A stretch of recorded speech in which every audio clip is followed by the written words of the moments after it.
Ilorin is the capital of Kwara State, located in western Nigeria with a population of about 974,000. Various ethnicities like the Yoruba, Fulani, Nupe, Baroba, Kanuri, Igbo, and Hausa reside in Ilorin. Ilorin is known for its ashoke, a traditional textile that is hand-woven on looms.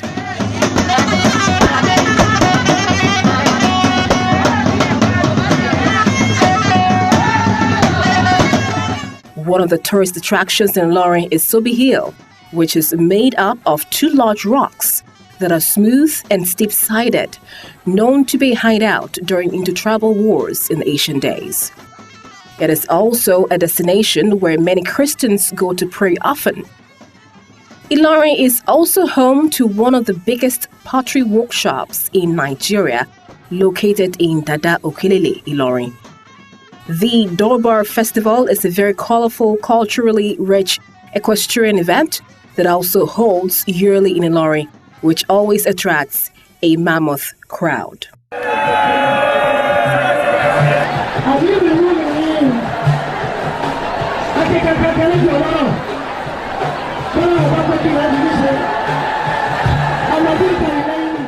The two main religions in Ilorin are Christianity and Islam, with many churches and mosques strewn across its landscape. It is very usual to hear Islamic calls to prayer at the crack of dawn.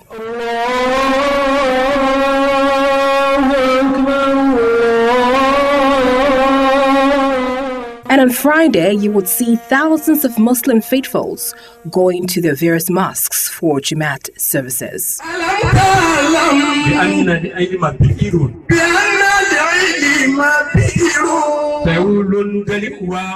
Likewise, Christians hold numerous crusades, night vigils, and church services throughout the week, with the main church services on Sundays.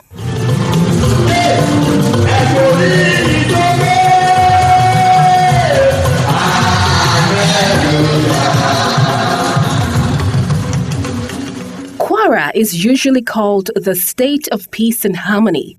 The two religions have coexisted peacefully for many decades. Hardly has there been any rancor or crisis between them. But, alas, on Wednesday, the 17th of March 2021, a violent religious crisis broke out that resulted in properties being destroyed and people injured. The both religions are now throwing stones at each other. The Muslim and the Christian. The Christian are throwing stones from the church, while the Muslims are throwing from the outside. Muslims and Christians in Ilorin engaged in an outright tussle over the wearing of hijab by female Muslim students in some mission schools in Ilorin. 10 Christian mission schools refused to allow hijab-wearing female Muslim students into the school, even though the Kwara State government had approved the use of hijab in these schools. And as long as the state government will not respect the rule of law, we will defend our property, we will defend our faith, we will defend our property. The Nigerian Constitution bars federal and state governments from adopting a state religion, prohibits religious discrimination, and provides for individuals' freedom to choose, practice, propagate, or change their religion.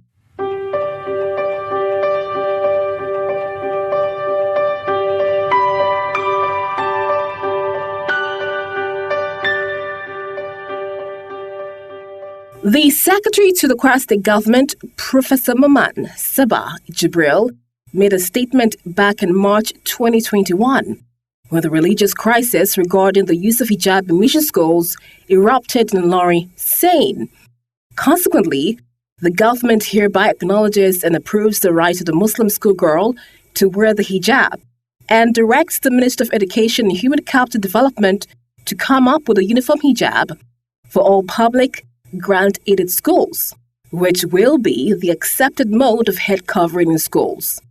Any willing schoolgirl with the approved uniform hijab shall have the right to wear the same in public grant-aided schools. The decision did not sit well with the public grant-aided Christian mission schools, which led to a violent religious clash between the Christians and Muslims. Look at what I've done in Ilorin too.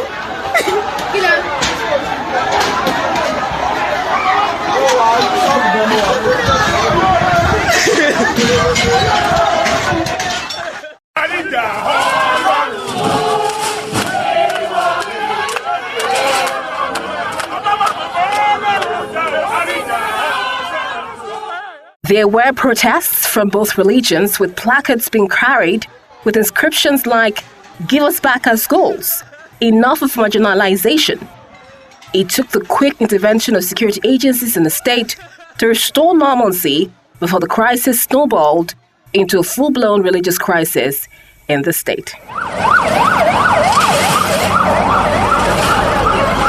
There have been claims that the government had taken over the schools for the missions, who founded the schools. But Reverend Dr. Dada, the president of Kwara Baptist Conference, emphasizes that such is not so and explains the nature of the agreement between the Kwara State government and the mission schools. That's a big lie. That's rewriting the story. And those are the things that pain us so much. By the time 1974, I'm saying to you again, in 1974 in Kwara State, when the government they grant-aided the school, the Kwara State government only had 3 schools. 3 schools, secondary schools, 3.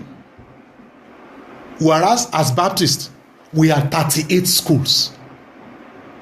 Not to talk of Anglican schools, not to talk of Catholic schools, not to talk of CSC schools, not to talk of Methodist schools. Ordinarily, we know that mission have been doing so wonderfully in the area of providing health and education for the citizen over the years. And the reason why the issue of a grant-aided, came in was simply because the government don't have schools. And by then, when we had these schools, as a Baptist, I have 38 schools. We employ our members to give education, to the students. But the government saw so many people who are Muslims as well, who have graduated, who have no work, because mission would not employ them. Because ordinarily, if I'm as a Baptist, I started my school and I employ my teachers, you're not expecting to employ Muslims.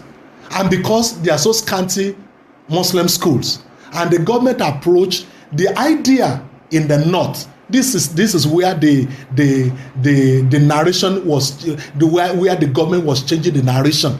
In the northern region by then, Muslims don't have schools. Majority of the schools you have in the north, they are all Christian schools. And by the time, the government by then, brought the idea of grant in aid so that we run the same curriculum, so that we have the same system, so that all the children will have the same education. That was why they mooted the idea of having this grant-aided school. Alhaji Ibrahim Abdullahi, the spokesman of the Muslim Stakeholders Group, insists that the government owns the mission schools and explains the reasons why. They presented all this before Ilorin High Court Judge between 2014 and 2016. Yet the court ruled that the schools belongs to the government. That the school where you had about 6 or 4 classrooms, and there are now about 24 or 30.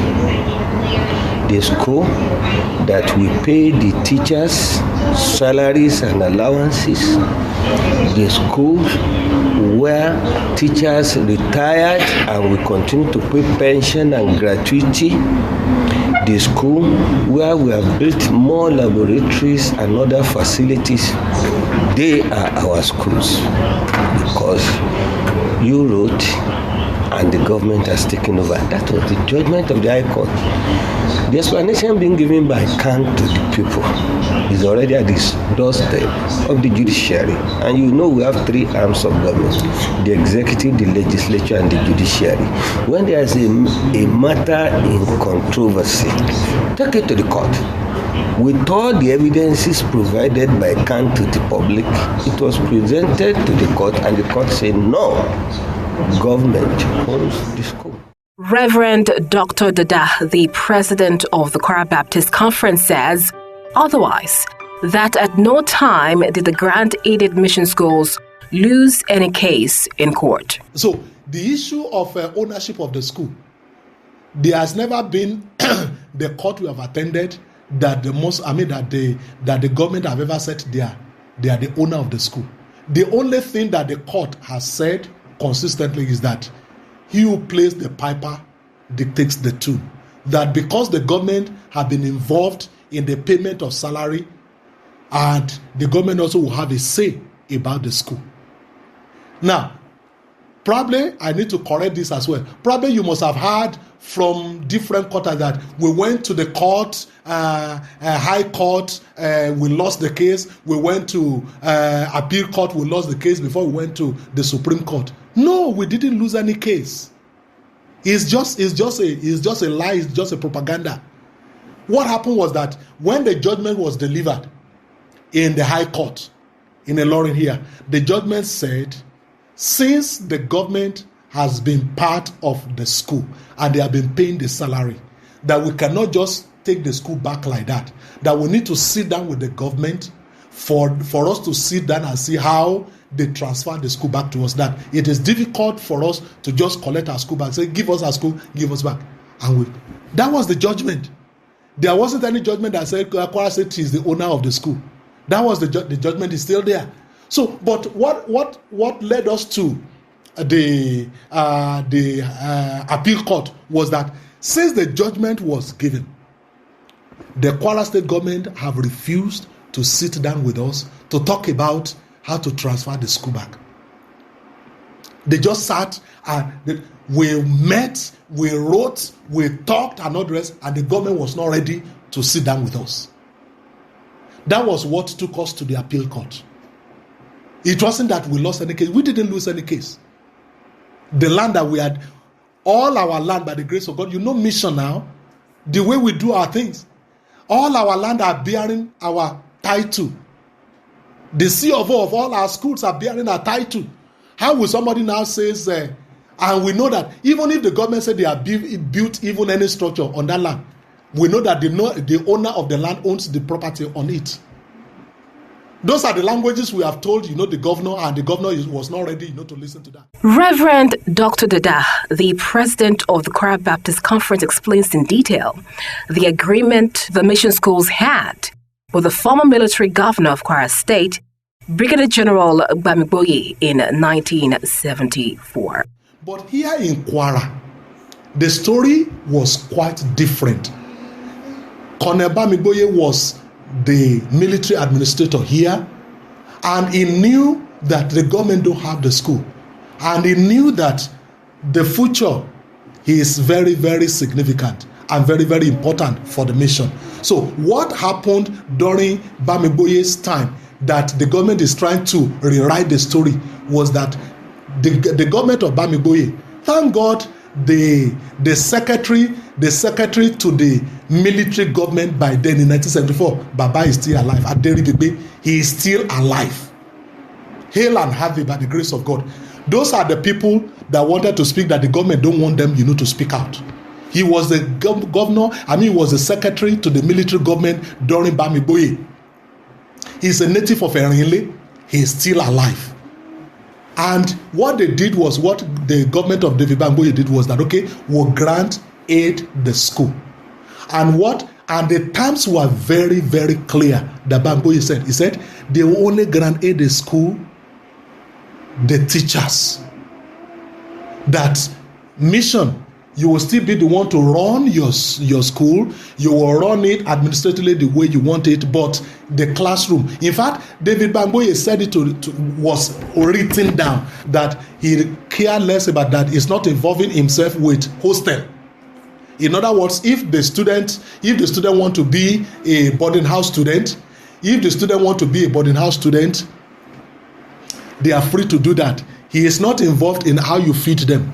Say, I'm not involved in how you feed them, how you build a hostel where the boarding house student will stay. I'm only concerned about the classroom, and that's why he grant aided the school with the teacher, payment of the salary of teachers, so that if you have a Muslim teacher, can be posted to a Christian school, a mission school, without discrimination. They will get a job. And it doesn't matter whether you're a Christian, you're a Muslim, you have opportunity to be in the school and teach and go away. That his government is not involving himself in the administration of how you run the boarding facility. And so right from then, that's why we're asking the government, come and show us, out of all these schools, come and show us one hostel the state government has built since 1974. Come and show us when any classroom that have been built by the government, because all along they pay the salary of the teachers, and the administration of running the school is still in the hands of the proprietor, and that is what we have been doing since 1974.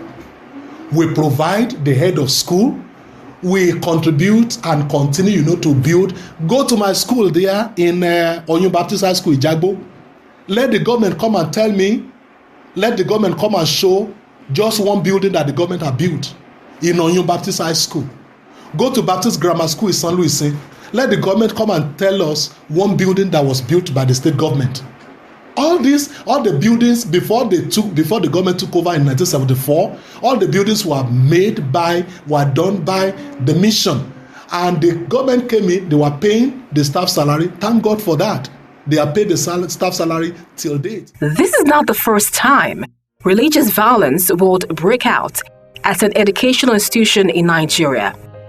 A Christian teacher, Florence Chukwu, on the 20th of February 2006, also almost got killed in Bauchi State, Nigeria, when she seized a Quran from a student who was reading it during English class. She was beaten, tortured by students, and would have been murdered if it had not been for the timely intervention of her fellow teachers who protected her.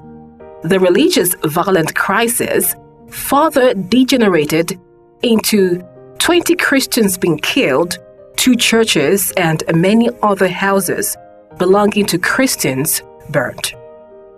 Similarly is the tragic tale of Christiana Oluwatoyin Oluwasesi, a Christian teacher who was lynched by area boys for allegedly desecrating and mutilating the Quran at a secondary school in Gandu, Gombe State on the 21st of March 2007. It's been about 9 months since the hijab controversy and violent religious crisis that broke out in Ilorin, Kwara State. So, what is the update on this crucial issue? What is the aftermath? Have scores been settled? What were the ripple effects of the violent clash? A Christian mission school that felt impact from this religious fracas was First Baptist Secondary School, Surulere, in Ilorin. Whose founder is the Kwara Baptist Conference. The Kwara Baptist Conference has more than 30 mission schools under its management. It is where the major clash between Christian and Muslims occurred, with 20 people, including 4 pastors, getting wounded. The president of Kwara Baptist Conference, Reverend Dr. Victor Dada, talks about how the religious violence affected them.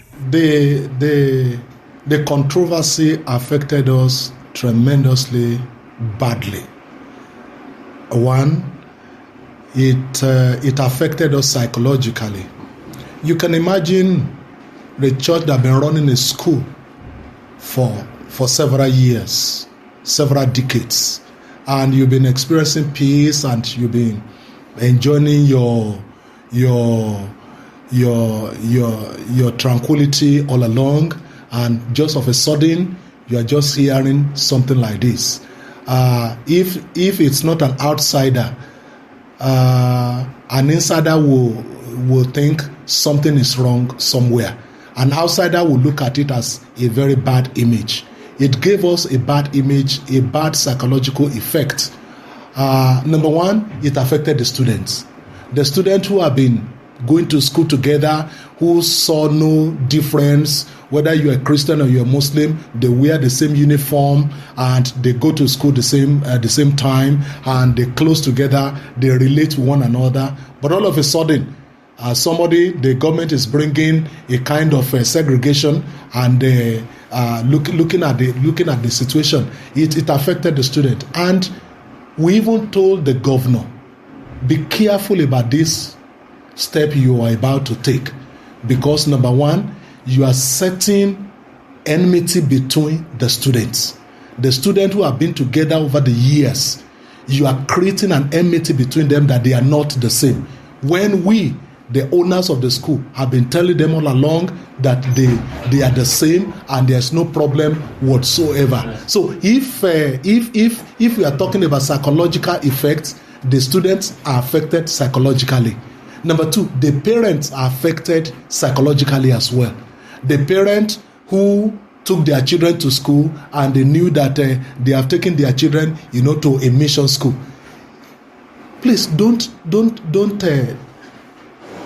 be surprised that Muslims who knew the value of what we have, they bring their children to our schools. For instance, I graduated from Baptist Primary School. I went to Baptist Grammar School in St. Louis. There are a lot of Muslims who brought their children, who brought their world to the school. We grew up together, not minding whether you are Muslim or Christian, because the aim is not to convert anybody. The aim is to study here, and you go out from here and you become, a good citizen. That's all what we're after. And so when you look at the effects of this in the life of the student, it affected the student because it created an enmity between the student, because the student who are dressing this way and saw others dressing in another way, there's that, and they know that this one who dressed this way, they are Muslim. We who dress this way, we are Christian. And that was not the reason why we started the school. So it affected the student like that. It affected the parent as well. Parents who knew the reason why they brought their children to the school. The purpose was defeated because it got to a level that we said we had to come out to say, but you know that this school is a Christian school. If you are a Muslim and compulsorily you want your children to wear hijab, there are several schools out there that are Muslim schools that your children, can wear hijab. Why don't you take them there? Why don't you take them there? Why will you bring your child, to a Christian school and you want to say compulsorily your child must wear hijab? There are several schools that allow the wearing of hijab, and there's no problem. Why create a problem among, PTA? Because it was a problem between the PTA, and the PTA said they have concluded this, that the uniform that the proprietor has designed for the student to wear, that's what they should wear. I'm saying this with all sense of humility. I told his executive governor, Governor Abdurrahman Abdurazak, I told him to his face that this school was established before you were born. We share the same gate with Abdurrahman Abdurazak's father. We are sharing the same fence. His father built his house next to the church. We are sharing the same fence with his father. And say, while you are growing up, Abdurrahman, you always come, to this school to play football, to play here. And you are the one, and you know the kind of uniform they were wearing by then. And you became the executive governor, and you are doing something otherwise. Something that had been in place before you were born. It's unfortunate that his father is no longer alive. Would have asked his father, look at what your son is doing to your neighbor. It was as bad as that. It was a bad moment, for us. But we just pray that God will heal the wound in our hearts. It affected us in a number of ways, financially, spiritually. It got to a point that the student that we always put together on the assembly every morning and give them a verse of the scripture, give them, the moral lesson that we're supposed to give them. That because these children You can imagine how many parents were not able, to give this instruction to their children, even at home. But at least if they come to school, they will hear something. And we who are proprietors of the school, we are given that privilege that when they come, to the assembly in the morning, you share a little thing with them before they go, at least for them to hear something that they go home with, a lesson for life. All this, was stopped because of, this issue of hijab. And spiritually, it affected us. Financially, it affected us. Administratively, looking at the way we were running our school before, because right from 1974, when the government grant-aided the school, it has been the proprietor of either the Christian school or the Muslim school that used to provide the head of school, whether as a principal, senior, principal, junior, or primary.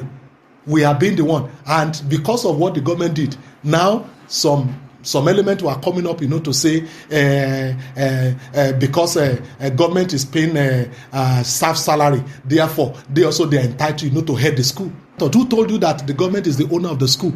And that's why we are asking the government to release the school back to all. Reverend Dr. Dada further speaks about how the violent religious clash dented their image. And in the third place, it affected even myself and the proprietor of schools, because it gave us a bad image outside. Ordinarily, how can you expect a church now to be throwing stones and people are looking at it? You saw them throwing stones to us there and others, and you can imagine that kind of a thing. People will think that, are these not Christian? And we did all what we supposed to do to make sure that we locked our gates. We stayed inside. Somebody that want to create trouble will not stay inside and lock the gate and be making trouble. But you saw the way, even when we locked the gate, just to be law-abiding, and see the way they were throwing stones at us and destroying our property and all the rest. It was a bad image. It affected us so much. Do you know that as a result of that, some people, have withdrawn their students from the school? That's another bad effect of what really transpired. So it affected us in a number of ways, and it's only God that can just heal the wound in our hearts. The wound is very, very deep. What is the current resolve of the Kwara Baptist Conference concerning this burning issue of wearing hijab in their schools? Reverend Dr. Victor Dada makes a bold statement. In our schools now, I use an illustration when the media people ask me that now that the students in your school, they are wearing hijab and others, I said, for us as mission, we never allow hijab in our schools. But the government forcefully broke our gates. Because we locked our gate, we said we are not going to allow. We locked our gates. And everybody saw it on the social media. The government of Abdurrahman Abdurrazak brought hillocks, brought welder and others, and they were going from one school to another. They are cutting our gates and others, and they were armed to the teeth. Is it the government or is it the touts or? It's the government. Okay. It's the government. It's not the touts. Government invited the touts. Government invited the touts. I mean, you are a Nigerian. You know what happened in Lekki now. The government will say, we don't know who the people that have been demonstrating, peacefully and not the rest, and they were seated, they were giving themselves food and not the rest, and say some thugs came, to another, and you saw military people, and they say nobody was killed. What kind of and somebody like Lai Mohammed will say there was no massacre. Well, I pray that their children will not be involved in anything like that before you know that whether it's massacre or not. If we pray that their children will be involved in such a thing, it will look like it's a bad prayer. But because their children are not involved, they can take it so lightly. So the illustration I gave them was that the government forcefully took over our schools. They forcefully broke our gates. They forcefully enter. And I said, if you lock your gate, madam, you want to sleep in the night, you lock your gate and you padlock it, and people came and broke the gates and enter your house. Who are they? Please, I'm asking you, who are they? They are robbers, they are thieves. So I said, it is the thieves and robbers that are operating in our school now. Because if you come into my premises, you come into my compound, you broke my gates, you molested everything, and you forcefully enter, then you are a thief. If you are the owner, you will go in rightly. You will not bring touts to come and be destroying our property before you come in. It has never happened before. So what happened, to answer your question, is that what's happening now? The touts, the thieves and the robbers, they are operating. But one day, they'll get out of there. The proper owner of things will take over its possession. That's what is happening now. But what is the current state of affairs at the school? I paid a visit to the school very early in the morning as the students and teachers were arriving in the school to find out firsthand by myself.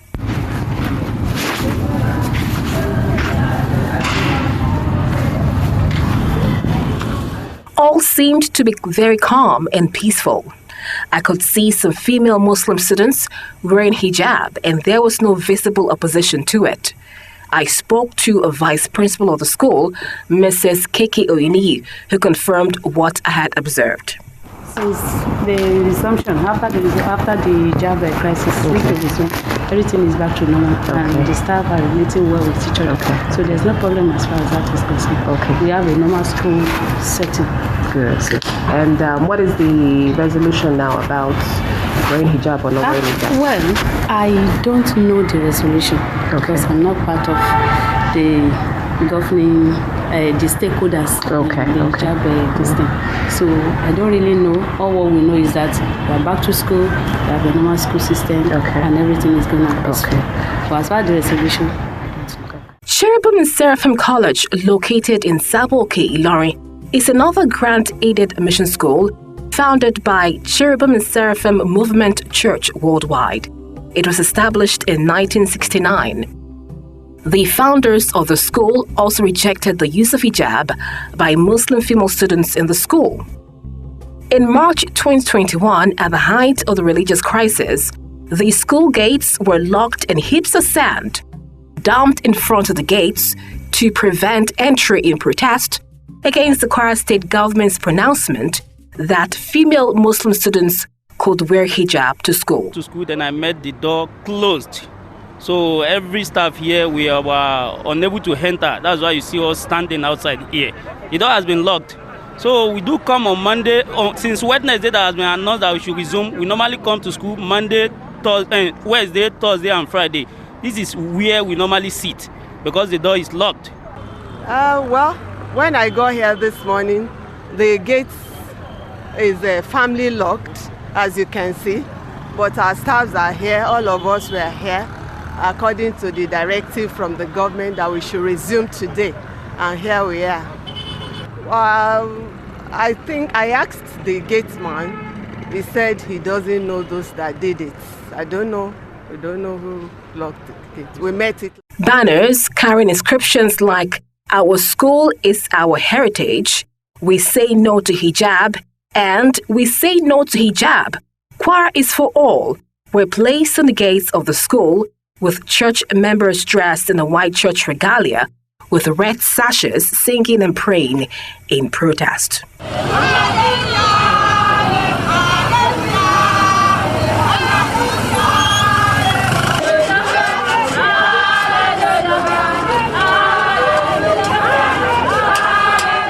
The chairman and spiritual father of the Cherubim and Seraphim Movement Church Worldwide, Most Reverend Samuel Abidoye, had said the movement is against the use of the Muslim veil by female students of the school, since the church will be responsible for the appointment of the management of the institution and decides on the code.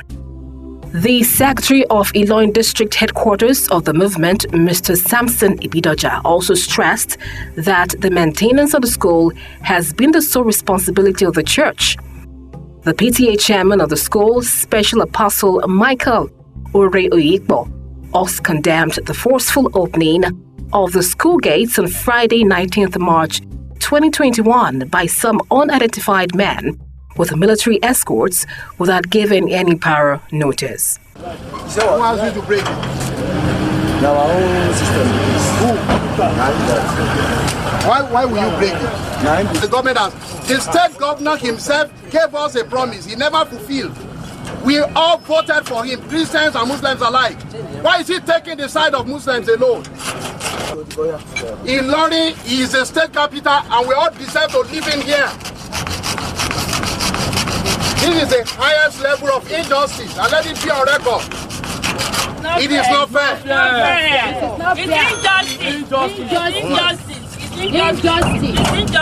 Injustice belongs to all of us. Injustice. Are they still allowing female Muslim students to wear hijab, or are they still vehemently against it? I paid an impromptu morning visit to school. The CNS secondary school was actively in session, buzzing with activities with many pupils. I could even hear singing in the background. I spoke to the principal of the school, Mrs. F.O. Abifari, who said that all was peaceful and in order, but she declined a recorded interview. The Ilorin Catholic Diocese founded St. Anthony Secondary School and St. William Secondary School in Ilorin. There were similar occurrences of the school gates being broken forcefully in those schools as well, after the defiance of the pronouncement by the Kwara state government to allow female Muslim students to wear hijab to schools in March 2021. Reverend Father Ralph Ajiwale, the Director of Ecumenism and Interfaith of the Kwara State Christian Association of Nigeria, CAN, and a Catholic priest of the Ilorin Catholic Diocese, founders of the mission schools, St. Anthony Secondary School and St. William's Secondary School, talks on how the schools were affected during the hijab crisis and how the Kwara state government compensated them for the properties destroyed in their schools during the violent religious crisis. You know, we will continue to thank God. I know that it wasn't expected because we should have thought of tolerance at every level, but it didn't come that way. And the hijab, we call it a hijab crisis, but I would rather call it a misunderstanding. And it has come, I should think that it has also gone if the government puts things right. If not, I think it's an issue that is still lingering. But as it is right now, after that the troubles of hijab between the Muslim communities and the Christian communities in Kwara State, and particularly in Ilorin, St. Anthony, I'm talking from the Catholic point of view, St. Anthony's secondary school, which is a Catholic school, was affected. It was breaking through into, and St. William's Catholic School in Taiwo Isale was also affected. So those were the two schools that were affected. But again, we need to know that the state government came to, I wouldn't call it rescue, but they realized certain things and gave some help to schools, which I know that St. Anthony also received some help. St. William's received some help. That's pertaining things that were destroyed after the crisis, if we can call it crisis. So since then, nothing has been happening. Things that were destroyed have been put in place since then, and normal business have resumed. Yeah, we repaired, but the government requested for the expenses, whatever we spent on it, the government requested, and made the money available to all the schools, except few that did not. But we got the money from the government to put the gates, particularly the gates. Those were the ones that were destroyed from our own side. I'm talking about the Catholic Church. Catholic schools. So the schools were also repaired just immediately, but the government made the money available.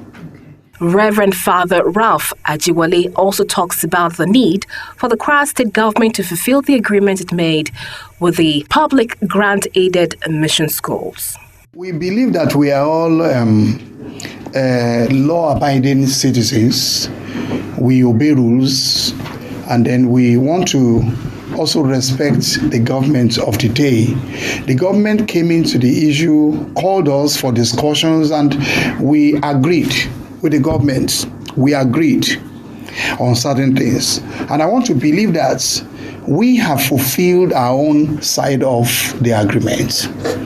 We are waiting on the government. If peace will reign, then the government has to fulfill her own part of the agreement, which we are still expecting the government to react to that. But for now, you see, this problem has been that the government is not doing what he should do. If the government is doing what he should do, things wouldn't be as bad as it is. It is not a matter of a particular party or a group insisting on what the government should do. But the government should learn to do the right thing, to be fair in all cases, should look at the cases and be fair. Not to bully a part or a side, and then you favor one side, all in the name of, religion. That's not fair. It's not fair. So we are waiting for the government to react, and then you fulfill her part of the agreement. But the government promised to the Christian community certain things, and then we have to. We are waiting for the government to act. So what is the part that the government needs to fulfill? What is the agreement that was reached that the government is here to fulfill? Our discussion with the government was private, and I wouldn't want to go into that since, number one, I'm not the CAN chairman. I'm not even the vice chairman. I'm one of the CAN executive, but these are issues that were privately discussed. And then I don't know the mind of the government right now. We believe that the government is doing well. So, and we know that is a government that will want to speak and fulfill. Paying a visit to the St. Anthony Secondary School, I requested to see the principal.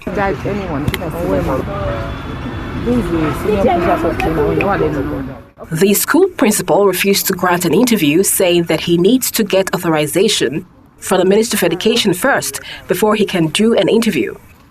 A vice principal of the school, though, mentioned that all had been calm and peaceful since the uprising caused by the hijab controversy. There has been no problem since we resumed. It seemed to be that female Muslim students were being allowed to wear hijab to school without any hindrance. A teacher of the school, who preferred to remain anonymous, confirmed this and claimed that there was no crisis in the school anymore. Anyway, we thank God everything is over, and not just over but peacefully over. Initially, it was like a big problem because it shook the whole state. But thank God, everything is in order. Everything is in order.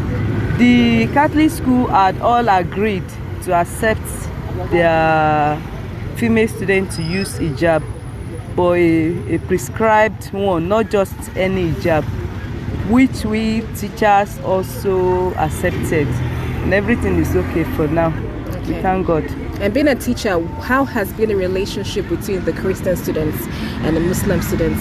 Is the relationship cordial? Of course. Everything is normal? Yes. Yeah. It used to be very cordial, and even now it still remains cordial. There's no problem. Alhaji Abdulsalam, a Muslim parent of a female student that wants his child to wear hijab to school, talks about how he felt when some grant-aided mission schools refuse students from wearing hijab to school. Honestly, I felt very, very sad after the entire imbroglio. One, it was an avoidable problem. Avoidable in the sense that the issue has been resolved in a competent court of law. That is the Court of Appeal in Nigeria. We have two judgments here in Ilorin and that of Lagos. That of Ilorin was between one Muslim female student and Kwara State College of Education. The case was fought to Court of Appeal and the Muslim sister won. The same thing in Lagos.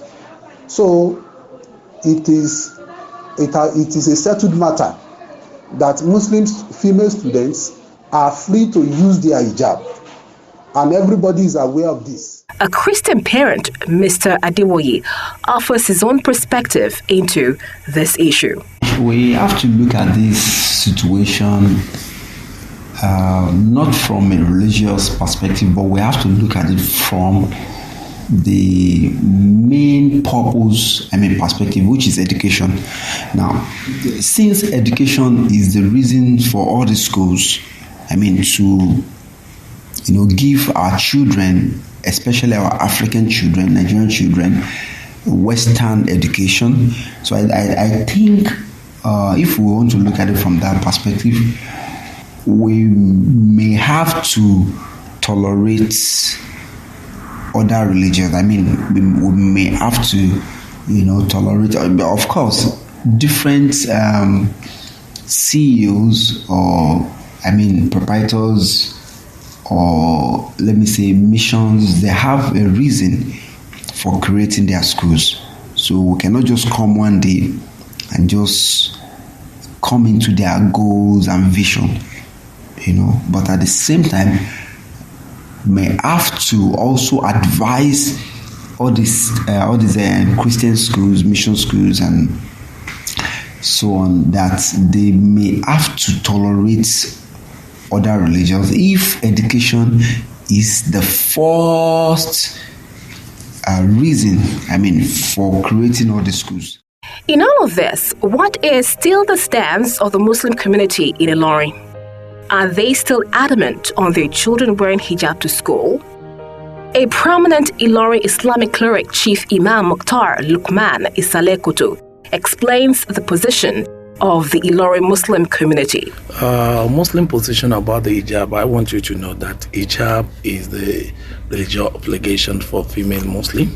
Islam prescribes it for them. They should cover all their body. Only to exception, face and hand is allowed to open. And we should know that this is not ordinary culture. It has to do with deen. And anything has to do with deen, Muslim always take it too serious. And because we believe that the success here and the hereafter has to do with how we manage our religion. But the question I always ask people that this is not the new thing. It has been in existence for long. How it can now become a violence between Muslim and the relationship between Muslim and Christian in Ilorin? I went to St. William Primary School, which is Catholic school, and all my brothers. I know where we operate. What cause about all these values being eroded? How can we regain it? As Muslim, I believe that is a point that we need to think and work towards that, so that we can achieve a permanent solution on harmony in our state, because we are going to be the losers, because we are the major numbers, the community belongs to us. If we don't tolerate others, it affects our economy, affects way of our life. We will not be we can't add that insecurity to what we are facing in Nigeria today. That is why we always preach to people that try to maintain the peace, let the peace reign. And I believe you can achieve this if all the scholars, both Muslim and Christians, we can maintain a good teaching of our religions. There's no religion that preach violence. Dr. Mahmoud Danjuma Musa, an Ilorin Islamic Imam, a lecturer at the Department of Arabic, University of Ilorin, and also the founder of Al Maktoum Islamic Foundation, talks about the stance of the Muslim community as well concerning the wearing of hijab to public grant-aided mission schools. Muslims in Kwara still maintain their stand because there is no two ways to eat. There are no two ways to eat. Hijab is a symbol of Islam and it is fundamental. Depriving Muslim ladies or females from wearing hijab is like depriving them of their fundamental human right to practice the dictates of their religion. So they still await justice from the Kwara State government and want their children be allowed to continue their academic journey without intimidation. Chief Imam Isale Koto talks about the errors he has noticed about Christians and Muslims. The only error that I observe is that as a scholar, both Muslim and Christian, we are using double standard. There's a word we used to say when the camera is on in podium and the other word we used to say when the camera is off. If you can stick to one word, let everybody know that you are here to serve God and we are going to live together. And let them know that you are your brother's keeper. Forget about the religion. If you are not a Christian, you are not a Muslim, you are still a human being. And we must hold that one. Let them know that is the basis. I hope if you can do that, we achieve more peace than the way. Because if we don't do that, our followers believe in us. They believe in what we are saying. Whatever we ask them to do, they believe that is from God. And they want to carry it into. We need to guide them. He further explains the current status of relations between the Christian and Muslim community in Ilorin. You know, human beings, we are very cunning. But I will not lie to you. The relationship is not like how it's supposed to be. Everybody just keep watching. It's not like they accept. Christian is not accept what government or the courts pass a judgment. They are looking for another way to achieve their. And Muslim is also watching. And because of this, because once you have a kind of misconception about one another, it will be very difficult to address it because it take a long time before the wound can be healed. That is why we need to continue as the leaders, community leaders, religious leaders, political leaders, journalists, as you raise up these issues. The best thing that we can use to heal that wound. Let us keep on talking about it. Let's talk positive about one another. Let's navigate the way we can reach out to the mind of the people so that we can show them that the best thing we can achieve is to be our brothers' keepers. There's no way we can, in an environment like this, we are mixed together, especially in Nigeria, Kwarans. If you look at the Kwara South, for example, I'm not talking of Kwara North or Kwara Central now. Look at the Kwara South, for example, when you are from Omaron, when you are from Ibaja, when your young brother is a Christian, your uncle is a Muslim, we are mixed together. How can we transfer this kind of enmity that we are doing to our own family? It will ruin our own family values. That is why we need to let them know what is right and educate people. Respect yourself, be your brother's keeper, trust one another, and wish yourself a good. I hope if you can continue trying to educate people, say it to us one another, whether you're in a church, whether in a mosque, whether in a gathering, let people know that we have many things to do together. And the most important is to live together. Without unity, without peace, there's no development. And if there's no development, what the essence that we find ourselves.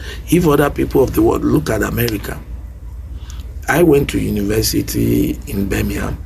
We have a room called Faith Room. They don't call it mosque, they call it Faith Room for all faith. But they give us timetable, when Muslim is going to use this room. Because when I ask them that, but we have a love apartment, say yes, we don't want to separate our students. We want them to see themselves as one. Anything that can demarcate them, anything that can separate them, we don't want it. That is best thing we can do. So that, because for now, Muslim cannot trust Christian, Christian cannot trust the Muslim. How can we come together and build a formidable team that can rescue this nation? Dr. Mahmoud Danjuma Musa talks about the stiff relationship between Christians and Muslims as well in Ilorin. Yes, of course, we have a very good relationship, but the problem I am afraid of is hiding under a finger to cause problem. You can't tell people, you can't tell what people have in their minds, on their minds. You can only say and base your judgment on what they do. But as far as what they do is concerned, there is good relationship and things are in normal shape. Pastor Samuel Babaude, a pastor of one of the branches of the Redeemed Christian Church of God in Ilorin, talks about the present nature of the relationship between Christians and Muslims since the hijab crisis and religious clash. To be candid, at the moment, I don't think there's a cordial relationship between the Christians and the Muslim at the moment. What I'm sensing is like a time bomb, because there's a lot of bitterness. It's like a time bomb waiting to be explode at any time. So the relationship between the Christians and the Muslims now is not cordial at the moment. We believe God will help us. The Anglican Diocese of Kwara State founded the Bishop Smith Memorial College and St. Barnabas Secondary School in Ilorin. These schools were also part of the 10 grant-aided mission schools that refused to allow the wearing of hijab back in March 2021. The Bishop of the Anglican Diocese of Kwara State and the Vice Chairman of the Christian Station of Nigeria in Kwara State, Bishop Adewale, speaks about how the hijab controversy and violent religious clash affected schools and churches in Ilorin. People used the advantage, and then they just came to school one day and they were enforcing people to wear hijab. We resisted them. You cannot do this. Not knowing that they have planned, before we notice it, it's snowballing into problem. And then they started, before you say Jack Robinson, they mobilized themselves en masse, started attacking our schools. In the course of defending the school, they started touching our churches. Like in Anglican Communion too, our churches were touched, our cathedral and our Savior in Saboke. In Saboke, our Savior, anything glass was vandalized. They broke everything. They came to cathedral, destroyed the louvers and the windows there. And so many other churches. The Apostolic Church, they almost set their bus on fire. Destroyed the tire, broke the windscreen, the windows of the bus, all of them were destroyed. And in all this, we were surprised. And all of a sudden, the 10 schools were closed down. So they closed down the 10 schools. Bishop Adewale explains the several efforts the Christian body had taken to iron out the issues between the Christian and Muslim community in regards to the mission schools. During when this hijab crisis started, we were thinking that we will be able, prior to that time, we have had series of meetings, even with the previous government. A committee was put in place by the previous government that comprises of the leadership of the Islamic faith adherent and then the Christian family. We met and we raised about 12 points, 12 issues. And we agree on, I think, 11 of those points. This will be done like this for peace to reign. This will be done like this for peace to reign. And everybody was happy. And the only one we do not agree with is the issue of hijab. And we told them that you said it is your own way of life. Fine. We're not contesting that. But looking at the trend of events in Nigeria, the kidnappings, the Chibok girls' memory was still fresh in our mind. So many kidnapping. We told them that this will clearly demarcate the Christian pupils from Muslim pupils. And when the bandit that was not in place then, when these Boko Haram people come, they will be able to pick all the Christian girls, just like they did in Chibok. Till now, so many girls were still in captivity now, and majorly Christians. If we don't remember any of them, Leah Saribo is still fresh in our memory. We pleaded with them that wearing hijab has nothing to do with education. It does not make a student to be dull or to be smart. Please let us save it now until when we have a peace that we can allow such thing. And then we left it like that. The former government said they would look into it and they were trying to manage it. When this new government government came to power, the people used the advantage, and then they just came to school one day and they were enforcing people to wear hijab. We resisted them. You cannot do this. Alhaji Ibrahim Abdullahi, the spokesman of the Muslim Stakeholders Group, shares his opinion on the root cause of the hijab controversy in Ilorin. The hijab issue was not a crisis really in the real sense. What was the crisis was the school ownership between Khan in Kwara State and government of Kwara State. It was when the Kwara State government failed to respond to the request of Khan that school be returned to them, and government said, which school? You have taken us up on the ownership of schools by record over 12 years ago. When you demanded for schools around 2011 or 2010, you said no, the school belongs to the government. And you now said, no, it belongs to us. You continued to pull it until 2014. And you took the matter to court, Ilorin High Court. And the court ruled, you went in 2014, the court ruled in 2016 that you are not the owners of this school anymore. Because from the beginning, you wrote to the government that they should take over your school. And it's been taken over. So Ilorin High Court ruled in 2016, after 2 years of legal tussle initiated by Khan in Kwara, that the school belongs to the government. And it gave the reason why it arrived at that judgment.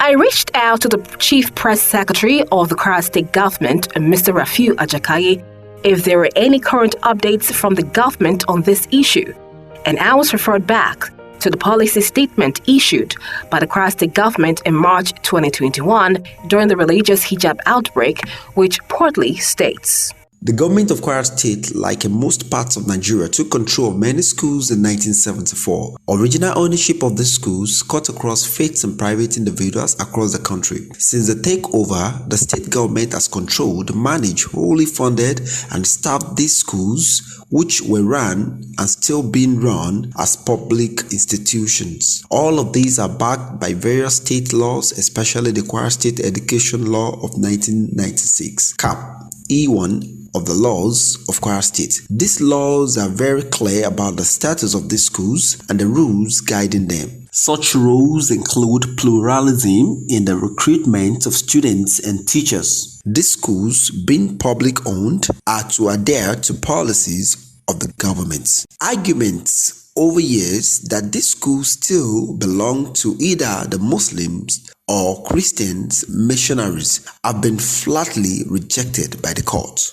So, the government totally rejects the claims some organizations are still laying to these schools because such claims are not known to the law. That some of these schools retain the names of their funding organization is purely honorary and memoriam of their contributions to education does not translate to such missionary bodies owning the schools. This is a matter that has been settled in court of Kwara State and the Court of Appeal. The law today is that any willing Muslim schoolgirl cannot be stopped from wearing hijab in public schools. Anything to the contrary would be a violent contravention of provisions of Section 38 of the Constitution. The Court of Appeal has affirmed this position in at least 3 different declaratory judgments. Even though the Kwara State government had made this pronouncement in March 2021, when the violent religious clash regarding the use of hijab in 10 grant-aided mission schools happened, the founders of these schools are currently complying with this directive, but some are still not satisfied with the decision and are determined on taking their schools back. The government is not the owner of our schools. We are the owner of our schools. He has made a pronouncement that the Muslim students, should be wearing hijab in our schools. But by faith, I have faith in God. If Abdurrahman Abdurrazak, if he did not return the school back to us, another government will come after him, will get our schools back. This is God at work. If you like, let him return it during his own time. If you like, let him not return it. But I have hope in me, and I hope in the Lord that after him, we'll get our schools back. How can this issue of wearing hijab in public grant-aided mission schools be resolved amicably, once and for all? Chief Imam Isale Koto reveals ways he thinks this issue can be ironed out. Both Muslim and Christian, we have to, especially scholars, clergy, malams, we should try to understand that this is our country, this is our nation. If Jesus comes from Nazareth and he delivered the message of God, but eventually promoted the people of Nazareth, that means he played 2 mandates. He played the role. He delivered the God message, and he also promoted his people, the family lineage. If Muhammad is from Saudi Arabia, he delivered the message of Allah, and he also elevated the people of Saudi Arabia. We visited, traveled to Saudi Arabia, is a part of Ibadah, but we cannot come home without visiting the Prophet in Medina. See how we spend a lot of money, spiritual, but we still contribute to develop economy of Saudi Arabia. Abi, my question is that what is our own mandate? Is it to destroy our own country? If it to promote peace among our brothers, Muslim and Christian, is going to move our nation forward, I hope is the second mandate of every one of us that we to bear in mind. Second, this separation here and there, whenever you're in Christian school, Muslim school, we should try. The government can do us favor, and somehow it can be beat us. Let the government take a bold step. Change the name of all the school, both Muslim and Christian. Give them to those people that are contributed to the development of Kwara State. Personally, we have David Bambuye given, and we have our CEO. We have Amdago Biri, the man that brought us all those goodies. Federal Government College, Institute of Labor. He achieved a lot. Mention the name after them. If what is going to make up is because if we don't try to look up, to join the rest of the world, that they are no more in this way we find ourselves, let the government force us to go there. And whatever we want to use school for is not the place to table our religious activities here and there. Bishop Adiwale, the Bishop of the Anglican Diocese of Kwara State and the Vice Chairman of the Christian Association of Nigeria in Kwara State, gives his own view on resolution. Well, as it is now, if you are talking of amicable resolution, I think the only amicable resolution is for the governor. Let him release the grant-aided school to the original owner. Those that were grant-aided in the, like Ansarul Islam or some of them, let them be released to the Muslim adherents too.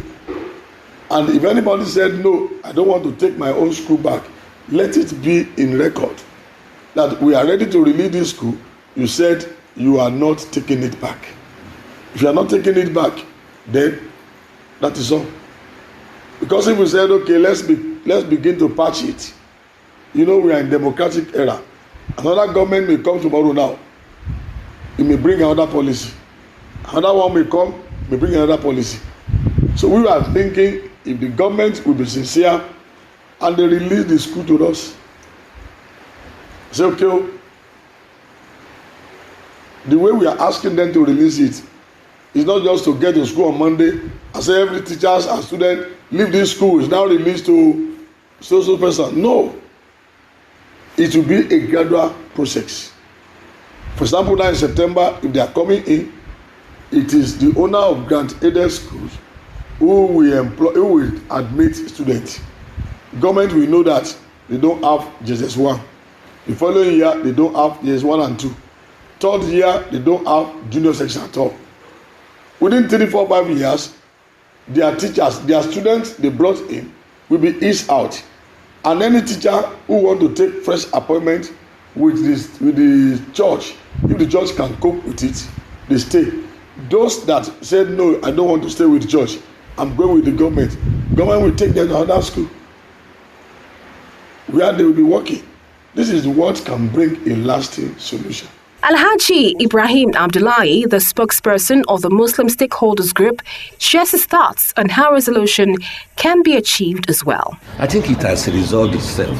We are in a democracy where presidential system we have chosen several years back has executive, legislature and judiciary functioning independently. The three arms functioning independently. As they continue to function independently, even if legislature has anything to grind with the executive, they go to the judiciary. If me and you have something to resolve, we couldn't resolve among ourselves, we go to the court. If an organization and the other organization is fighting on one particular thing or the other, go to the court to maintain peace. Whatever goes court rules should be the order of the day. And we should maintain law and order based on judicial pronouncements. The 5 conflict resolution strategies developed by the world-renowned Harvard University might also come in handy in putting an end to this religious dispute in Ilorin. Namely, recognizing that all of us have biased fairness perceptions, avoiding escalating tensions with threats and provocative moves, overcoming an us versus them mentality, looking beneath the surface to identify deeper issues, separating sacred and pseudo-sacred issues. Hopefully, every stakeholder concerned in this issue can really come together to reach a lasting resolution and possibly imbibe these effective strategies for the total restoration of peace and harmony in Ilorin and Kwara State as a whole, because these are the traits that the city of Ilorin has been widely known for. I am Temi Tokwe Oluleye.